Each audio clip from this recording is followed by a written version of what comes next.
अस्सलाम वालेकुम। उम्मीद करता हूँ फिट होंगे, बेहतरीन होंगे, अपनी लाइफ अच्छे से एंजॉय करोगे हम तीनों की तरह। और श्री कृष्ण एपिसोड 7 और सेकंड पार्ट है। लाइक शेयर सब्सक्राइब कर दें। स्ट्रेट चलते हैं वीडियो की तरफ। इनका नाम है राणा मोहम्मद अली, मोहम्मद समीर खोखर, वली सफारी पास होगा। Let's start. अर्थ तो मैंने पूछा ही नहीं। इसका अर्थ है ये कोई बड़ा दैवी चमत्कार है। ये कोई साधारण बात नहीं। हाँ, भाभी को ये सब कुछ कैसे समझाएंगे? यशोदा, यशोदा, यशोदा, भाभी, यशोदा, अवश्य कुछ हुआ है। चलो। यशोदा, यशोदा, हे प्रभु, ये देखो क्या हो रहा है। मेरे उदर से एक प्रकाश सा चारों ओर फैल रहा है और देखो मेरा उदर भी बढ़ता जा रहा है। समझ में नहीं आ रहा ये कैसी घटना है। ये घटना नहीं है दीदी, ये तो देवी चमत्कार है। देवी चमत्कार? ये क्या कह रही हो तुम यशोदा? मैं सच कह रही हूँ दीदी। देवी माता ने स्वयं मुझे ये सब बताया है। देवी माँ? कौन देवी माँ? क्या बता गई है? उन्होंने कहा है कि ये देवकी बहन का 7वां गर्भ है, जो संकर्षण द्वारा उन्होंने देवकी के उदर से आपके गर्भ में स्थापित किया है। बालक का नाम महाबली संकर्षण है। कैसी अनर्गल बातें कर रही हो यशोदा, कैसी अनर्गल बातें कर रही हो। भला भला कभी ऐसा संभव होता है?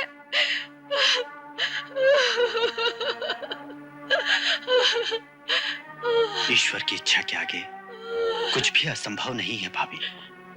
ये सत्य है, परम सत्य है। इसका मुझे पूरा विश्वास है। भ्रम को विश्वास कहते हैं नंदराय जी। भला भला क्या प्रमाण है इसका आपके पास? प्रमाण है ये दिव्य तेज जो आपके उदर से निकलकर चारों ओर सूर्य के प्रकाश की भांति फैल रहा है। क्या ये असंभव बात नहीं है? परंतु जो सामने दिखता है वही तो सत्य है। और दूसरा प्रमाण है ये पुष्प। पुष्प? हाँ, इसे देवी माता स्वयं यशोदा को दे गई थी। क्या ये भी भ्रम है? मेरी तो कुछ समझ में नहीं आता यशोदा, मेरी कुछ समझ में नहीं आता। दीदी, मैं भी स्वयं कुछ नहीं समझ पा रही हूँ। जो कुछ मैंने देखा वो सब बुद्धि से परे है। यशोदा, मनुष्य की बुद्धि ईश्वर की माया का पार नहीं पा सकती। दैवी चमत्कारों को बुद्धि के तर्क से नहीं मापा जा सकता। ये नदियां, ये सागर, ये वायु, ये धरती, चंद्र, सूर्य, ये सितारों से भरा हुआ आकाश, क्या मनुष्य ने अपने तर्क से बनाए हैं? ये सब क्या दैवी चमत्कार नहीं है? इसीलिए मनुष्य को चाहिए कि वो अपने तर्क वितर्क छोड़कर ईश्वर की हर आज्ञा को श्रद्धा और भक्ति के साथ स्वीकार कर ले। इसी में उसका कल्याण है। नहीं नहीं नहीं नंदराय जी, नहीं। आपके परामर्श अनुसार मैं इतने वर्षों तक आपके घर में एक साध्वी का वेश धारण करके रहती रही। यहाँ गांव वालों को भी मालूम नहीं कि मैं कुमार वसुदेव की पहली पत्नी रोहिणी हूँ।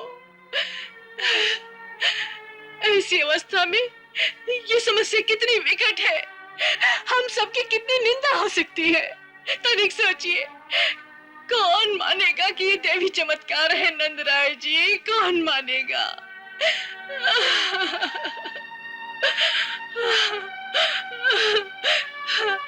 यशोदा, इस समय मुझे तो केवल एक ही मार्ग सुझाई दे रहा है कि मैं यमुना नदी में जाकर अपनी जान दे दूं। दीदी, नहीं भाभी, नहीं।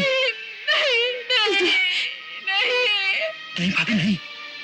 आप विश्वास रखिए, ये सब देवताओं का कार्य है। इसमें अवश्य ही शुभ होगा। आप विश्वास रखिए। हम तो अल्पबुद्धि संसारी लोग हैं। दैवी योजनाओं को हम नहीं समझ सकते। तो और कौन समझ सकता है नंदराय जी? और कौन समझ सकता है? गुरुदेव। हाँ, वो अवश्य जानते हैं इस बारे में।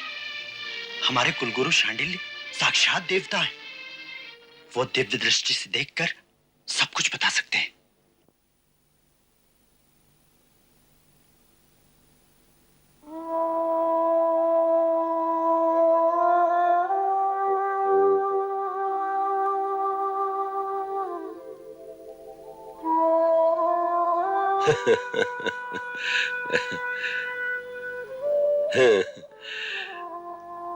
पुत्री, तुम तो एक राजकन्या हो। तुम्हें साधारण स्त्रियों की भांति इतनी जल्दी विवल नहीं होना चाहिए।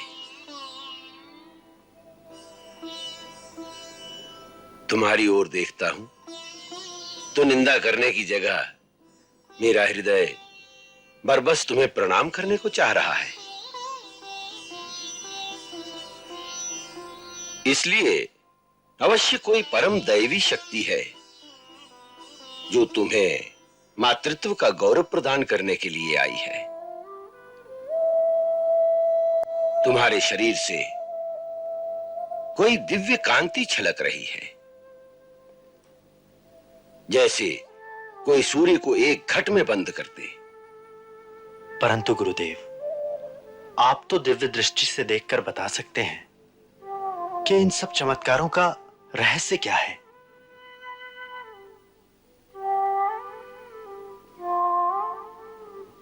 नंदराय जी, मैं इतनी पीढ़ियों से तुम लोगों के वंश के कुल गुरु होने का दायित्व संभाले बैठा हूं।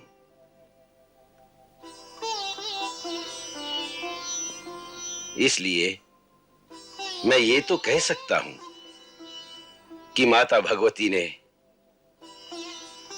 यशोदा को स्वप्न में आकर जो ये भविष्यवाणी की है कि यशोदा की गोद शीघ्र ही भरने वाली है, वो पूर्णतया सत्य है। परंतु देवी रोहिणी वृष्णि वंश की रानी है। वृष्णि वंश के कुल गुरु होने का भार ब्रह्मा जी ने परम पूजनीय महर्षि गर्ग को सौंपा है। इनके बारे में पूर्ण ज्ञान उन्हीं को हो सकता है। फिर भी इस समय ये तुम्हारी आश्रिता है, तो अपना कर्तव्य समझकर ध्यान द्वारा मैं इनकी समस्या का उत्तर भी ढूंढने का प्रयास करता हूं।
महामुनि, आपके आवाहन पर हम आ गए हैं।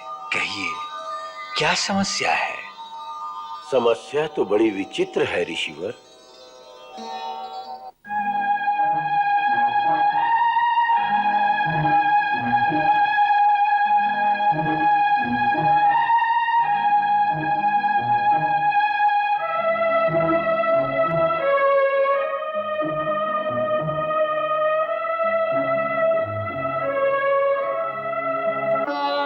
आपके प्रश्न का उत्तर पाने के लिए मैं आध्यात्मिक लोकों में बहुत दूर तक हो आया हूं, परंतु अब ऐसा लगता है कि अब जो हो रहा है वो मन, दृष्टि और ज्ञान की सीमा से भी परे है।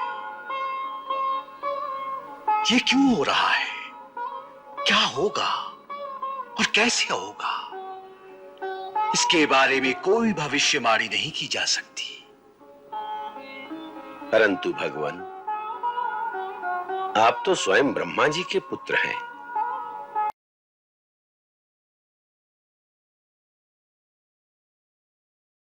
जी, यहाँ पे जो रोहिणी है और उनकी सेकंड पत्नी जो है, और वो जो कुमार वासुदेव की सेकंड पत्नी, वो कहीं ना कहीं क्योंकि सिचुएशन इस तरह की चल रही थी, वो देवी जो है उनके गर्भ में उनको छोड़ के सातवीं संतान जो देवकी जी की थी, और वो वहाँ पे उन्होंने क्या लेके ट्रांसफ़र कर दी। लेकिन उन्हें नहीं पता था, यशोदा जो है उनको पता थे, वो अपने जो है क्या ले पति के साथ वार्तालाप कर रही थी, इसी में थी, उनको यकीन दिला रही थी कि जो कुछ हुआ है वो ये सिचुएशन हो, और देवी आई हैं और जो है मुझे ख्वाब में मिली और ये सिचुएशन, और आप जो है वो फूल जो है मेरे पास है।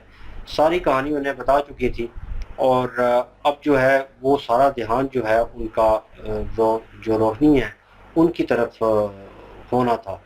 तो वो जो है फाइनली उनकी कह लें कि एक किस्म की चीखों पुकार, क्योंकि वो घबरा गई थी इस चीज़ को लेकर कि मेरे साथ क्या हो रहा है। तो फाइनली ये भी वहीं पे गए हैं, उनके पास पहुंचे हैं, तो वही सिचुएशन के वो घबराई हुई हैं बहुत ज़्यादा, और वो कह रही हैं कि अजीब सी रोशनी निकल रही है, और जो है मेरी गर्भ जो है वो बढ़ती जा रही है, और वो मतलब उबार पैदा हुआ पड़ा है, और पेट मेरा जो है वो इस तरह फील हो रहा है कि मैं गर्भवती हूँ।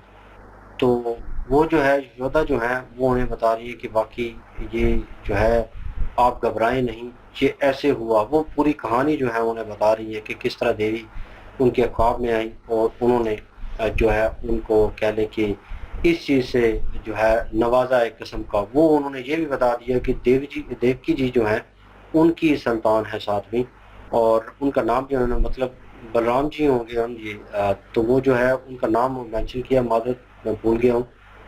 तो वो जो है आपकी गोद में है, और मतलब यहाँ पे उनकी पैदाइश होगी, यहाँ से वो जन्म लेंगे।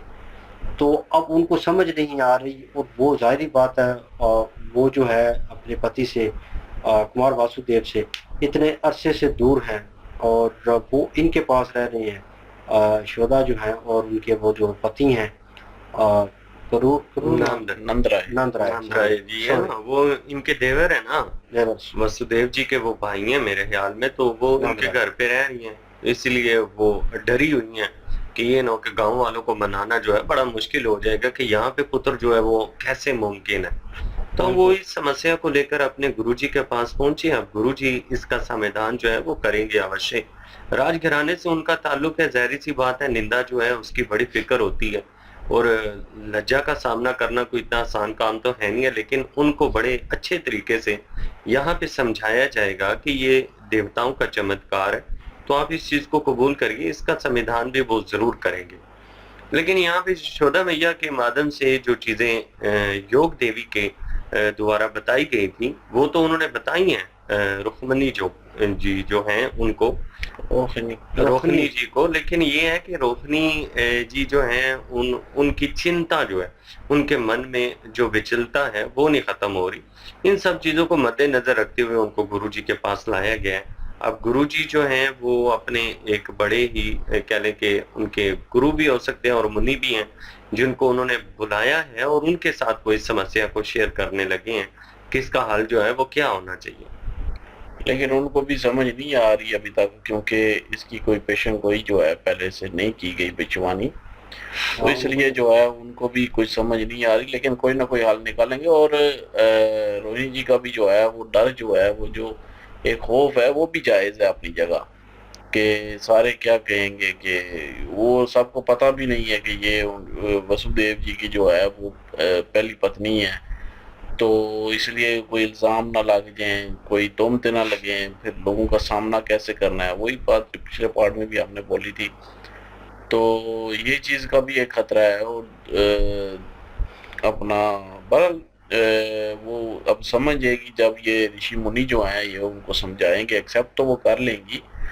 और फिर देखते हैं जी अभी आगे फिर क्या होगा, क्योंकि उधर तो मिस कैरेज जो है वो बताया गया है।